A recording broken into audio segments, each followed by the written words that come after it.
Hello students. तो आज हम जो सॉल्व करने वाले हैं वो है पंजाब मास्टर कैडर का 2017 का पेपर।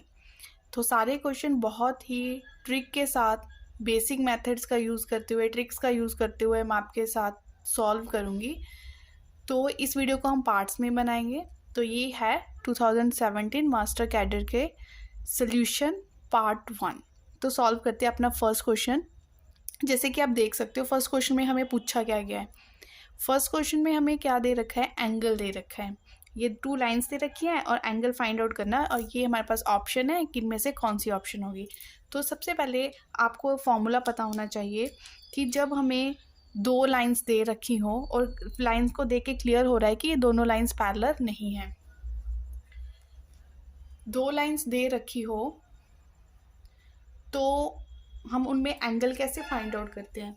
तो इस फॉर्मूले को आप नोट डाउन कर लें कि जो हमारा फॉर्मूला होता है वो है tan theta is equal to mod of m2 minus m1 upon 1 plus m1 m2। ठीक है, तो ये फॉर्मूला का आप यूज़ करोगे इस क्वेश्चन में। अब यहाँ पे m1 m2 क्या होता है, slope of m1 mean slope of first line and slope of second line. अब हम स्लोप फाइंड आउट करेंगे। जैसे ये मेरे पास फर्स्ट इक्वेशन है, ये मेरे पास सेकंड इक्वेशन है। स्लोप की इक्वेशन क्या होती है, मैं साइड में लिख देती हूँ। स्लोप की इक्वेशन होती है y is equal to M X plus C. ठीक है, मीन्स हमने अपनी इक्वेशन नंबर 1 को इस फॉर्म में कन्वर्ट कर देना है। तो जल्दी से देखें, तो जब मैं इसको कन्वर्ट कर दूंगी y इज इक्वल टू, ये बन जाएगा 2x प्लस 3। ठीक है, तो यहाँ से m क्या आ रहा है, 2, मतलब यहाँ से मेरे पास m1 की वैल्यू कितनी आ गई, 2। उसी तरह से सेकंड को सॉल्व करो और यहाँ से y निकालो। जब आप सेकंड को सॉल्व करोगे, करके देख लो अच्छे से, तो y इज इक्वल टू हमारे पास बनने वाला है minus x by 2 minus 3 by 2। ठीक है स्टूडेंट्स, तो यहाँ से जो m2 की वैल्यू आ गई वो मेरे पास कितनी आई, माइनस 1 बाय 2, माइनस 1 बाय 2 आई। तो आप m1 और m2 की वैल्यू इस फॉर्मूले में पुट करो, और पुट करने के बाद देखो आपके पास कितना आंसर बनता है।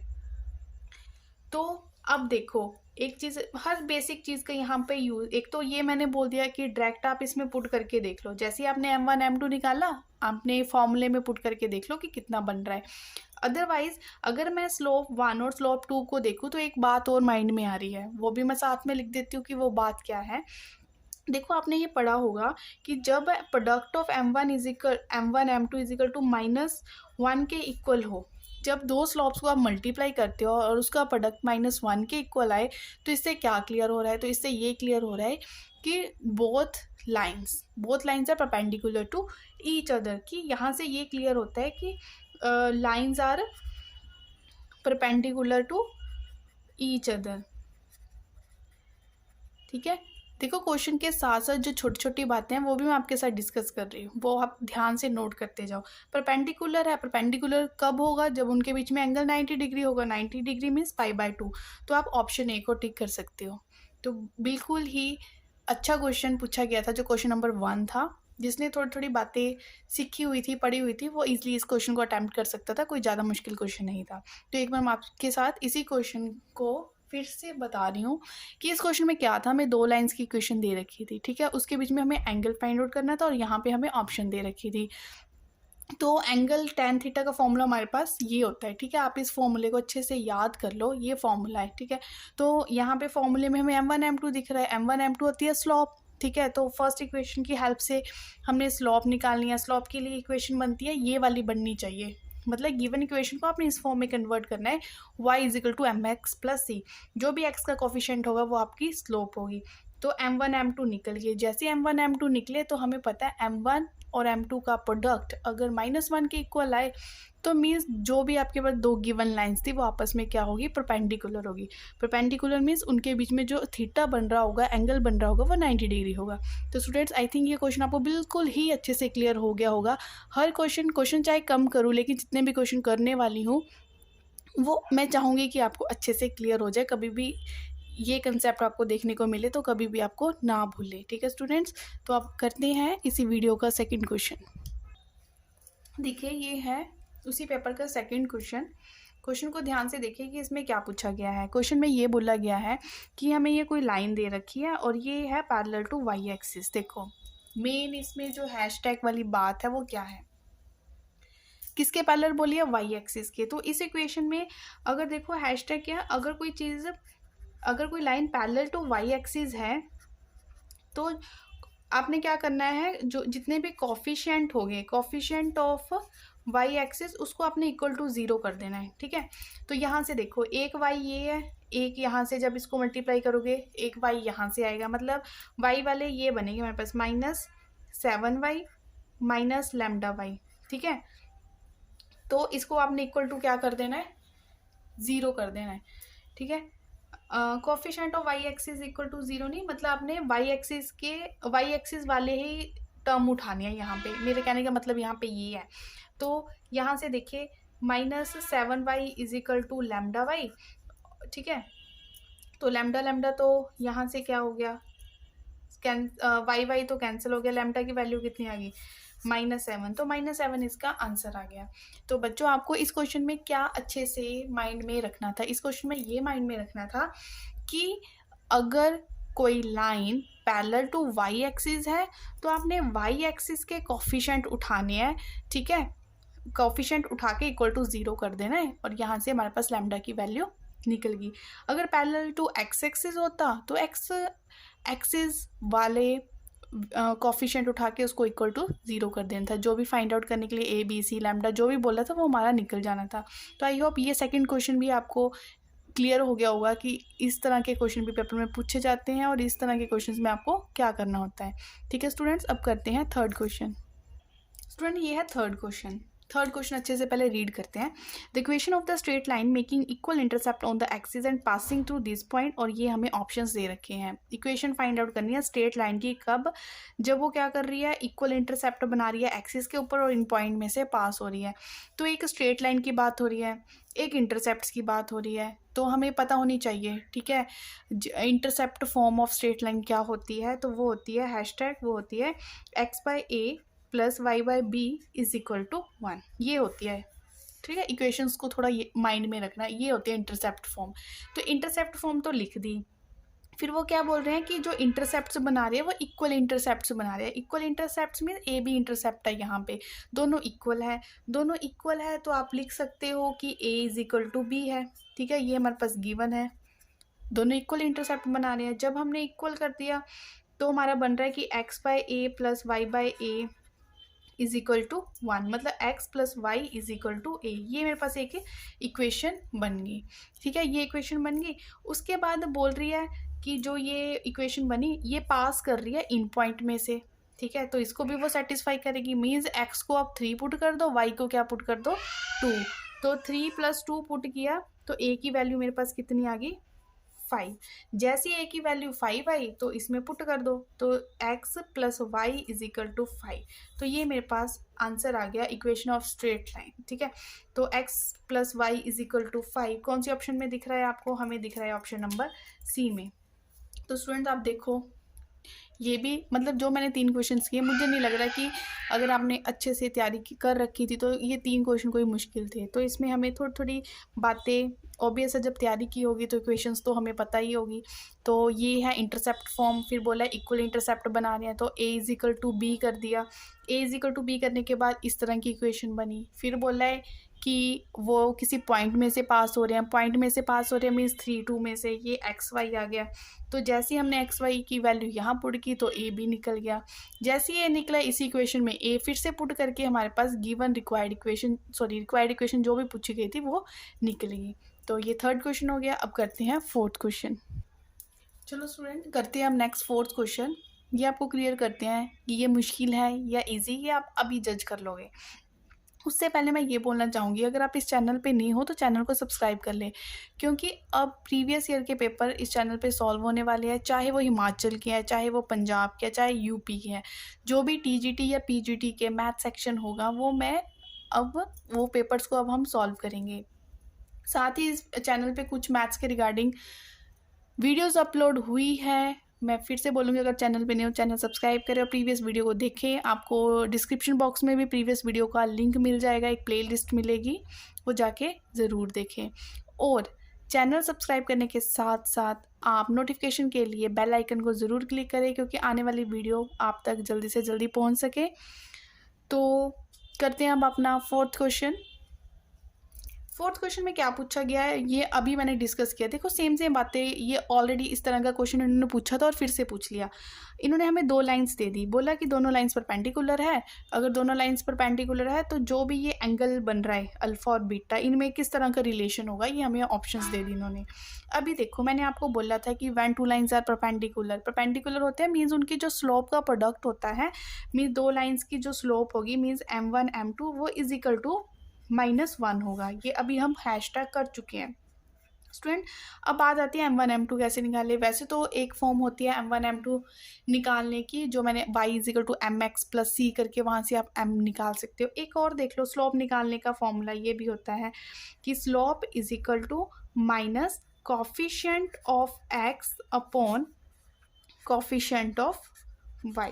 ठीक है, हैशटैग ये भी नोट डाउन कर लो। ठीक है, according to requirement y equal to mx plus c करके आपका काम हो रहा है तो वैसे कर लो, अदरवाइज स्लोप इस फॉर्म से भी हो सकती है। ठीक है, तो हमने क्या किया, minus coefficient of x upon coefficient of y। अब देखें तो पहली जो स्लोप m1 आई वो क्या आ गई हमारे पास, माइनस कॉफिशिएंट ऑफ x क्या है cos alpha upon coefficient of y क्या है साइन अल्फा। तो यहाँ से हमारे पास कोस और साइन आ चुका है। ठीक है, और m2 हमारे पास क्या आ गया, minus cos beta upon sine beta. अब m1 m2 की वैल्यू जैसी आपके पास आती है आप इस रिलेशन में m1 m2 को पुट करें। ठीक है, m1 m2 की वैल्यू आप इस रिलेशन में पुट करें आफ्टर सॉल्विंग। चलो अब हम पुट भी कर लेते हैं। देखिए स्टूडेंट ये वैल्यूज़ मैंने पुट कर दी है, ये हो गया m1 m2 इजिकल टू -1। ठीक है, उसके बाद हमने क्या कर लिया, माइनस माइनस तो चलो प्लस हो गया, कोस अल्फा कोस बीटा को मल्टीप्लाई कर दिया, साइन अल्फा साइन बीटा इस साइड -1 के साथ मल्टीप्लाई हो गए। जब माइनस वाले पोर्शन को इधर लेके आए तो ये प्लस इक्वल टू 0। अब ये हमारे पास एक फॉर्मूला बन रहा है। ठीक है, अच्छे से याद करो ये कौन सा फॉर्मूला हमारे पास बन रहा है। तो स्टूडेंट बताना चाहूँगी ये मेरे पास फॉर्मूला बन रहा है cos alpha minus beta is equal to 0। ठीक है, अब कोस की वैल्यू 0 कहाँ पे होती है, 90 डिग्री पे जाके, cos cos cancel, alpha minus beta is equal to π/2। तो ये रिलेशन, ये आंसर मेरे पास आ चुका है, alpha minus beta is equal to π/2। तो आप देख सकते हो ये कहाँ पे है हमारे पास। अब स्टूडेंट्स ये देखिए, कंफ्यूज करने के लिए इन्होंने जो ऑप्शंस हैं मैं आपको क्लियर करना चाहूँगी। हमें बी और सी ऑप्शन में कंफ्यूजन हो सकती है, एक है सिंपल अल्फा माइनस बीटा, एक है मोड करके। तो आप देखो जब भी हम एंगल की बात करते हैं, जैसे मैंने फर्स्ट क्वेश्चन में बोला था, तो मोड करके हम रिलेशन देते हैं एंगल का। तो आपने कन्फ्यूज़ नहीं होना, तो जो mod alpha minus beta is equal to π/2 है वो आपका आंसर होगा। ठीक है स्टूडेंट, ये एंगल का कंसेप्ट याद रखना आप। ठीक है, तो आप ऑप्शन सी को टिक करोगे, mod of alpha minus beta is equal to π/2। तो 4 क्वेश्चन हो चुके हैं। अगर आपको लग रहा है कि ये वीडियो आपको अच्छी लग रही है तो ज़रूर मेरी इस वीडियो को लाइक करें। ठीक है, हो सके तो अपने फ्रेंड्स के साथ शेयर भी करें। अब करते हैं अपना क्वेश्चन नंबर 5। देखिए स्टूडेंट अगला क्वेश्चन बहुत ही मज़ेदार है, क्योंकि इस क्वेश्चन में मैं आपको एक इतना अच्छा रिलेशन बता रही हूँ, उस रिलेशन की हेल्प से आप लंबे मेथड से बच जाओगे। तो अच्छे से नोट डाउन करना और हमेशा याद रखना। पहले हम देखते हैं कि क्वेश्चन में बात किस किस की हो रही है। देखो एक लाइन दे रखी है, अगर मैं लाइन को देखूँ y equal to mx plus c है ना, तो यहाँ से मेरी स्लोप निकल सकती है, मतलब यहाँ से कुछ मुझे स्लोप का हिंट मिल रहा है। और क्या बोला है, टेंजेंट ऑफ सर्कल, स्लोप की बात हो रही है, टेंजेंट की बात हो रही है। और जब इसको पढ़ा तो ये हमें पता है इक्वेशन ऑफ सर्कल होती है x square y square is equal to r square, और रेडियस की बात हो रही है। अब मैं सोचूंगी कि क्या ऐसा कोई रिलेशन है जिसमें स्लोप भी कवर हो जाए, टेंजेंट भी कवर हो जाए और रेडियस भी कवर हो जाए। तो आपने एक रिलेशन को याद रखना है। सबसे पहले तो हैशटैग की बात करूँगी, इंपॉर्टेंट है। क्या रिलेशन है, C square is equal to 1 plus M square bracket में और ए स्क्वायर। ठीक है, ए यहाँ पे क्या है, रेडियस है, एम यहाँ पे स्लोप है, सी मैं यहाँ पे टेंजेंट के लिए यूज़ करूँगी। ठीक है, तो सी ही यहाँ पे मुझे फाइंड आउट करना है। तो आप देखो, ये तो मुझे पता नहीं है। 1 प्लस एम यहाँ पे कितना है, देखो y equal to M X plus C होता है, तो एम मेरे पास यहाँ पे 2 है, 2 का स्क्वायर किया मैंने 4, और ए यहाँ पे रेडियस है, रेडियस आ गया 5, 5 का स्क्वायर हो गया 25। ए स्क्वायर यूज़ कर रहे हो ना, तो ये पूरा ए स्क्वायर ही है, सॉरी यहाँ पे X square is equal to Y square is equal to A square ही होता है ना रिलेशन, तो ए स्क्वायर की वैल्यू है यहाँ पे 5। तो देख सकते हो 4 + 1 5, 5 × 5 25। जो सी की वैल्यू है वो मेरे पास आ रही है ±5 बोलो अकॉर्डिंग टू ऑप्शन। अब हम बोलेंगे 5। तो देखो कितना अच्छा क्वेश्चन था। बस इस रिलेशन को माइंड में रखना, जहाँ पे टेंजेंट, स्लोप और रेडियस एक साथ सबकी बात हो, तो आपने इस रिलेशन का यूज़ कर लेना है। अच्छे से देख लो, c² = 1 + m² × a²। I hope आपको ये सारे क्वेश्चन जो पंजाब का ये मास्टर कैडर का पेपर है क्लियर हो रहे होंगे स्टूडेंट्स। तो मैंने यही बोला है कि क्वेश्चन चाहे मैं कम करूँ, लेकिन मेन मोटिव क्या होता है कि जितने भी स्टूडेंट इस वीडियो को देख रहे हैं, आपका हर एक कंसेप्ट इसके रिगार्डिंग क्लियर हो रहा हो। तो स्टूडेंट्स करते हैं अपना नेक्स्ट क्वेश्चन। नेक्स्ट क्वेश्चन है, ये 6th क्वेश्चन है उसी पेपर का। अब इस क्वेश्चन को पहले अच्छे से पढ़ के देखो कि आप इस क्वेश्चन में क्या कर सकते हो, क्या गिवन है, क्या फाइंड आउट करना है, ये चीज़ें अच्छे से देख लीजिए। स्टूडेंट्स एक बात और ऐड करना चाहूँगी, चाहे आप पंजाब का, जैसे ये मास्टर कैडर का पेपर है, तो ये नहीं होता कि सिर्फ पंजाब वाले ही इस पेपर को देखेंगे, इसी पेपर को सॉल्व करें। हर स्टेट वाले को ये चाहिए, अगर आप टीजीटी, मास्टर कैडर, पीजीटी किसी की भी तैयारी कर रहे हो ना, तो आपको हर स्टेट का जो भी आपको लगता है, अगर उन्होंने पेपर हो चुके हैं, तो हर स्टेट का पेपर, अपनी स्टेट का तो चलो प्रीवियस ईयर के पेपर हमने सॉल्व करने ही होते हैं, तो कोशिश कीजिए ताकि बाकी स्टेट्स का भी करो। क्योंकि ये मैं इसलिए बोल रही हूँ, जब मैंने ऐसे कंपैरिजन देखा तो काफ़ी क्वेश्चन जो बाकी स्टेट्स में पूछे गए हैं वो हमारे स्टेट वालों ने रिपीट किए थे। इसलिए जो मैथ्स का सेक्शन है वो आपको कोई भी पेपर मिले वो सॉल्व करना चाहिए।